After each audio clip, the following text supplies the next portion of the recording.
সালামু আলাইকুম প্রিয় শিক্ষার্থী, আমাদের আজকের টপিক হচ্ছে এমিলি ডিকিনসনের বিখ্যাত রোমান্টিক কবিতা ওয়াইল্ড নাইটস। ওয়াইল্ড নাইটস কবিতাটির সামারি আমরা পড়ব।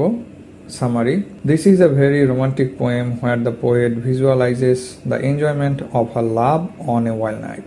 এটি একটি রোমান্টিক কবিতা যেখানে কবি কোন এক ওয়াইল্ড নাইটে, এই ওয়াইল্ড নাইট বলতে রোমান্টিক কোনো রাতকে বোঝানো হয়েছে যেখানে তিনি প্রেমের মুহূর্ত কাটানোর কল্পনা করছেন। On a stormy night, the poet was with her lover and enjoying the pleasure of love. কোন এক ঝড়ের রাতে কবি তার লাভারের সাথে ছিলেন এবং সেখানে তিনি ভালোবাসার যে প্লেজার, আনন্দ উপভোগ করছেন। It seemed that they were rowing to heaven.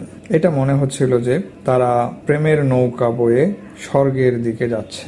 Due to the religious restriction, যেহেতু কবি একটি পিউরিটান ফ্যামিলিতে বিলং করত, এতে করে অনেক বিধিনিষেধ থাকতো বা বিধিনিষেধ মেনে চলতে হতো। The poet had no boyfriend to share her inner feelings.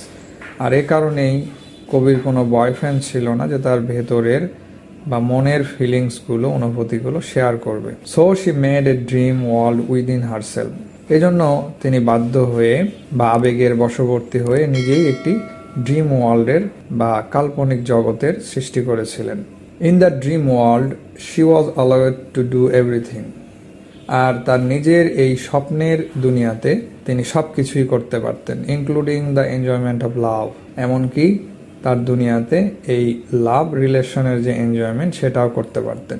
Every human being is desired for a type of happiness that they can not achieve in reality. প্রতিটি মানুষই মনের ভেতরে কোনো সুপ্ত আকাঙ্ক্ষা পুষে রাখে, কিন্তু তা কখনোই অর্জন করতে পারে না।